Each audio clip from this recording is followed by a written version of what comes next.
Be Connected par Bigger. Quand on veut aller chercher des profils qui sont vraiment très compétents, bien souvent ce sont des personnes qui ont fait le choix de se mettre en freelance.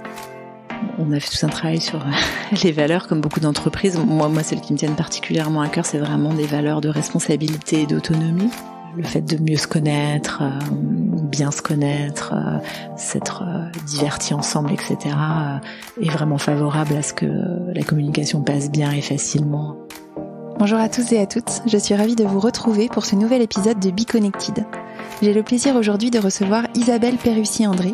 J'ai abordé avec elle sa stratégie en matière de compétences et de culture d'entreprise.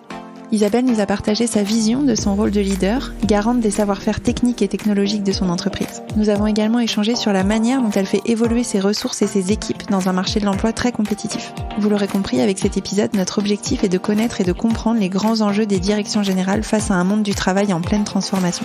Je vous souhaite une bonne écoute de ma conversation avec Isabelle Perrussier-André et je vous retrouve en fin d'épisode pour la synthèse de notre échange.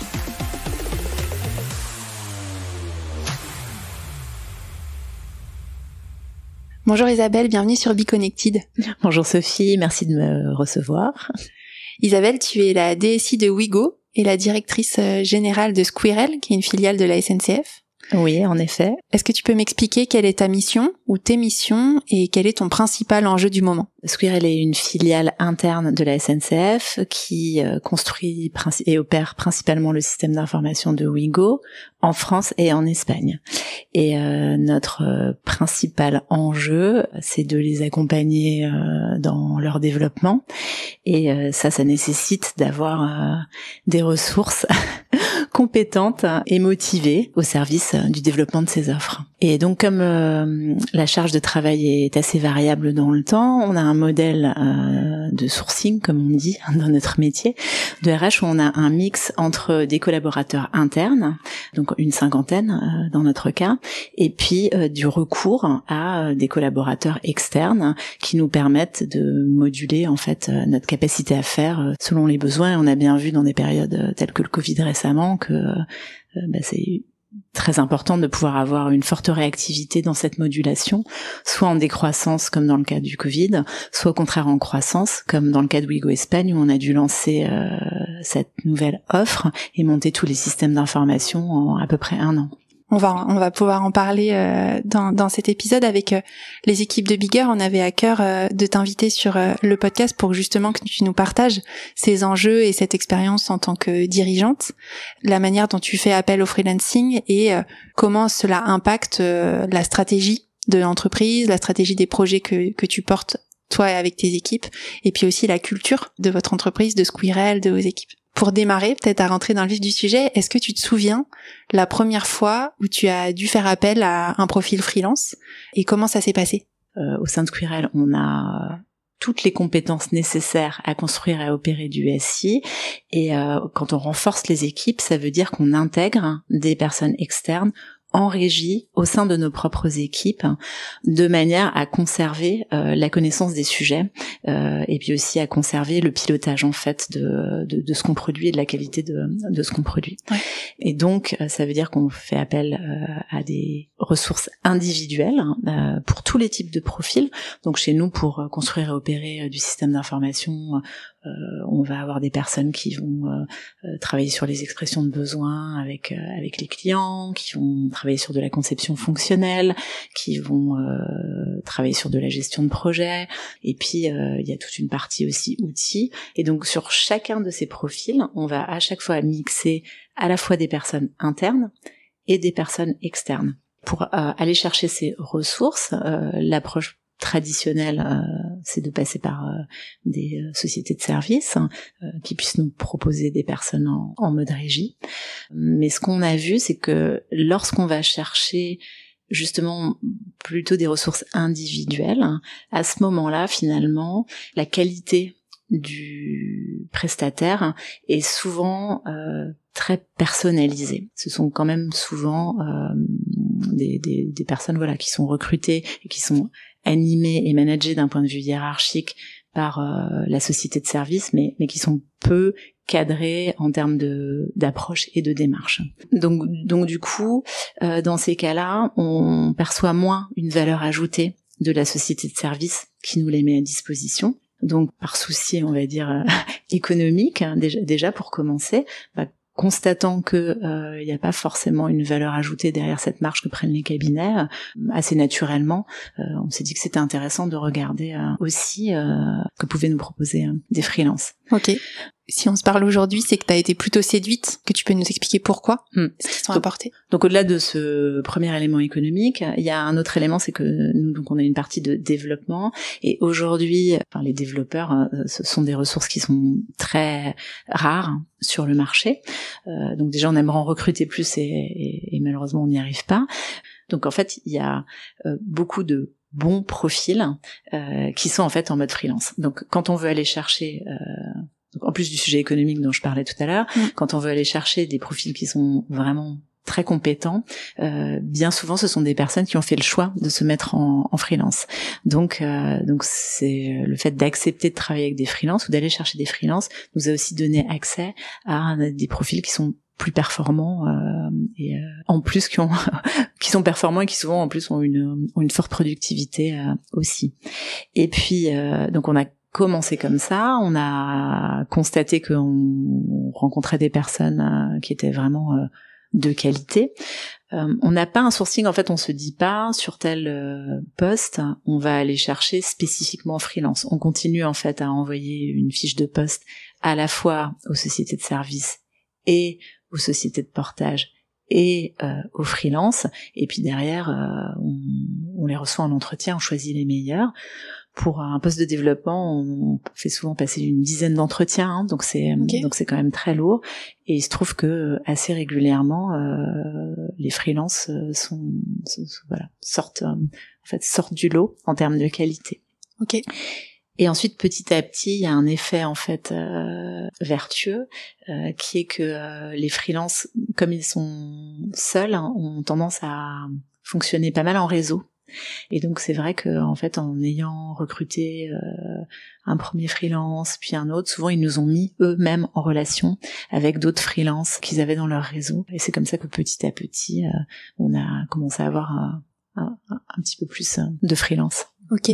J'aimerais continuer à creuser ce point-là avec toi. Est-ce que en toi, avec ta casquette du coup de dirigeante, de direction et de finalement responsable des projets qui doivent sortir, qui sont portés par Squirrel, comment l'appel au freelancing a changé ta stratégie? Je dirais que par rapport à nos processus de recrutement, ça nous a permis d'élargir les sources possibles pour nous doter de ces ressources complémentaires dont on avait besoin.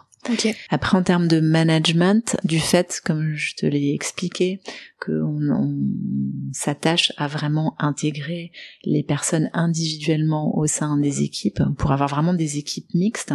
On est une petite cinquantaine, on est monté pendant quelques mois à une centaine de collaborateurs, à certains moments sans doute même plus d'externes que d'internes. Forcément, le management des équipes qui n'est plus que partiellement hiérarchique est d'une certaine façon différente, puisque dans la façon dont on fixe les objectifs, alors ce sont pas des objectifs au sens RH du terme, mais ce sont des objectifs au sens où il y a une cible à atteindre dans des délais avec un certain niveau de qualité. Et bien donc ces objectifs devaient être formalisés à l'ensemble des contributeurs, quel que soit leur statut et leur type. T'as une philosophie du collectif et de l'atteinte d'un projet, du résultat, avant de penser contraintes RH, achat, etc. Tout à fait, oui. Je suis convaincue que la performance est liée à certes une somme d'individualité, mais aussi à une dynamique qui permet de tirer parti d'une intelligence collective. Et moi, je suis vraiment persuadée que 1 + 1 = 3 à minima. Et donc dans ce travail de dire au-delà de la somme de ces individualités, comment est-ce que j'arrive à mettre en œuvre des livraisons performantes, il y a vraiment ce sujet d'animation, comme tu dis, de ce collectif. Et l'intelligence collective, elle est le fruit d'une dynamique d'interaction qu'on anime, de sérendipité quand les personnes se croisent, de solidarité pour s'assurer que personne ne se retrouve bloqué à un moment donné. Et en fait, tous ces éléments-là, ils sont nécessaires pour l'ensemble de l'équipe, quels que soient les profils qui soient intégrés.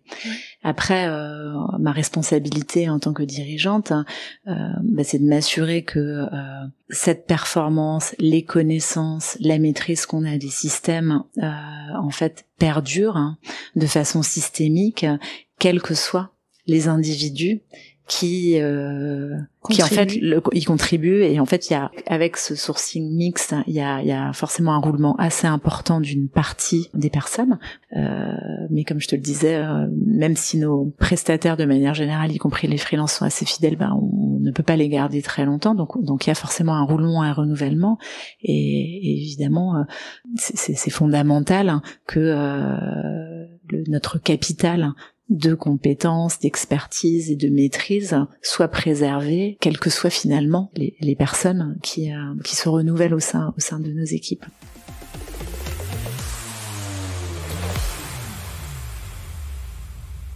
Quelle est aujourd'hui la culture d'entreprise, par exemple, de Squirrel, avec cette spécificité d'avoir vraiment un mix profil permanent et profil plus temporaire, même si c'est sur un temps qui peut être un peu long. Qu'est-ce que ça apporte ce mix-là par rapport peut-être à des équipes ou à des entreprises qui fonctionnent plus avec des profils CDI, je veux dire, ou salariés dans un temps plus long? On a fait tout un travail sur les valeurs, comme beaucoup d'entreprises. Moi, celles qui me tiennent particulièrement à cœur, c'est vraiment des valeurs de responsabilité et d'autonomie. Et je pense que des personnes de type freelance sont des personnes qui, presque par nature, ont ce mindset de responsabilité, d'autonomie. Je pense presque par définition, on ne se positionne pas comme freelance si on n'a pas cet état d'esprit-là. Donc je pense que ça, pour les collaborateurs, le fait de côtoyer des personnes qui ont ce profil-là, ça infuse, ça diffuse cet état d'esprit. Donc je pense que ça permet de l'entretenir. Donc ce serait ça pour les valeurs. Après, sur des aspects plus techniques, puisque on est dans des métiers qui sont quand même assez techniques, en fait, le fait d'avoir régulièrement des freelances qui viennent, qui eux ont donc des expériences assez variées, ont travaillé dans différents environnements, etc. Ça nous nourrit aussi d'une forme d'innovation, ou en tout cas de maintien à jour de connaissances et de compétences plus fortes que si on était uniquement avec des collaborateurs, où finalement, une fois qu'on est recruté, au bout d'un certain nombre d'années, à travailler sur les mêmes technologies, avec les mêmes collaborateurs, sur les mêmes sujets, ça dépend un peu de chaque collaborateur de continuer en fait à se former et à s'informer sur ce qui se fait. Après, en termes d'animation d'équipe, notre choix est d'intégrer tout le monde. Donc, à part vraiment pour les séminaires de type réflexion stratégique sur l'entreprise, là on va rester sur uniquement une population de collaborateurs, mais pour le reste, la plupart des événements, notamment de team building, là on va systématiquement inviter en fait tous les contributeurs, encore une fois, puisque là on revient au point dont je parlais sur la performance collective au service de quelque chose qu'on doit produire, le fait de mieux se connaître, bien se connaître, s'être divertis ensemble, etc. Est vraiment favorable à ce que la communication passe bien et facilement, notamment quand des difficultés sont rencontrées, et voilà, donc tous ces bénéfices qu'on acquiert au travers des petits événements qu'on peut faire entre nous, c'est très important pour nous, qui s'appliquent en fait à l'ensemble de l'équipe, quel que soit le statut des personnes. Isabelle, on arrive à la fin de notre échange. J'ai 2 dernières questions. Comment vois-tu l'évolution du monde du travail dans les prochains mois ou dans les prochaines années?